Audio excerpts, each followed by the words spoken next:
Perfect continuous স্ট্রাকচারটাকে দেখো। প্রথমে subject, তারপরে শেল হ্যাভ বিন অথবা উইল হ্যাভ বিন। এখন কখন শেল হ্যাভ বিন, কখন will have bin? First person হলে আমাদের শেল হ্যাভ বিন, আর বাকি সব ক্ষেত্রে উইল হ্যাভ বিন। এখন ফার্স্ট পারসন কি? আই আর উই। আই অর্থ কি? আমি। আর উই অর্থ কি? আমরা। এই আই আর উই এই দুইটা হলো ফার্স্ট পারসন। এই দুইটার ক্ষেত্রে আমাদের হবে শেল হ্যাভ বিন, আর বাকি সব ক্ষেত্রে কি হবে? Will have been. তারপর হবে ভার্ব, তার সাথে আইএনজি যোগ হবে প্লাস অবজেক্ট। এটা যেগুলো আমাদের মূল নিয়ম। তারপরে ফর প্লাস টাইম, এটা যদি আনা যায় তাহলে আমরা আনবো। ঠিক আছে, তো দেখো আমরা এক্সাম্পল দিয়ে রাখছি।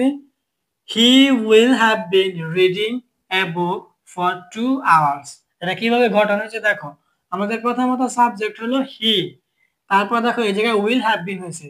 আমরা জানি ফার্স্ট পারসন হলে আমাদের শিল হ্যাভ বিন হয়। এখন হি আমাদের ফার্স্ট পারসন অবশ্যই না, হি হলো আমাদের থার্ড পারসন। এই জন্য আমাদের এই জায়গায় শিল না, উইল হ্যাভ বিন হবে। তারপরে আমাদের ভার্ব হলো রিড, আইএনজি যোগ হয়েছে রিডিং, আর অবজেক্ট হলো এ বুক। তারপরে আমাদের ফর আনা হয়েছে, আর টাইম হলো 2 hours, মানে 2 ঘন্টা। তাহলে he will have been reading a book for 2 hours।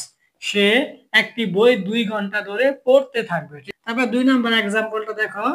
Shila will have been reading the Quran for an hour. An hour মানে 1 ঘন্টা।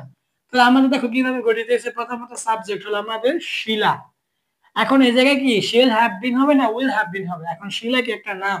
এখন যে কোনো নাম হলো আমাদের থার্ড পারসন, তার জন্য আমাদের কি হবে জায়গায়? উইল হ্যাভ বিন। তারপরে আমাদের ভার্ব, ভার্ব হলো রিড, আইএনজি যোগ হয়েছে রিডিং, আর অবজেক্ট হলো দা কোরআন। আর আমাদের ফরের জায়গায় আসলো, আর টাইম হলো an hour. Shila will have been reading the Quran for an hour. Shila কোরআনটি 1 ঘন্টা ধরে পড়তে থাকবে। আবার 3 নম্বরটা দেখো। I shall have been buying the book। তো দেখো এটা কিভাবে হয়েছে। আমাদের প্রথমত সাবজেক্ট হলো আই, তারপরে জায়গা উইল হ্যাভ বিন না shall have been? Shall have been. তারপর আমাদের ভার্ব হলো buy, B U Y, buy. Buy মানে ক্রয় করা, কি ক্রয় করা, আর আইএনজি যোগ হয়েছে বাইং, আর অবজেক্ট হলো দা বুক। ঠিক আছে, তাহলে এই জায়গায় আমাদের ফর টাইমটা আনা হয় নাই। তাহলে আমাদের এটা পুরোটা হলো I shall have been buying the book, আমি বইটি কিনে ফেলবো। ঠিক আছে, পরেরটা হলো you will have been going to Dhaka. আমাদের সাবজেক্ট হলো ইউ। এই জায়গায় আমরা বুঝতেই পারছি এই জায়গায় উইল হবে, শেল হবে না। তাহলে এই জায়গায় শেল হ্যাভ বিন অথবা উইল হ্যাভ বিন থেকে আমাদের হবে উইল হ্যাভ বিন। আর আমাদের ভার্ব হলো গো, আইএনজি যোগ হয়েছে গোয়িং, আর অবজেক্ট হলো টু ঢাকা।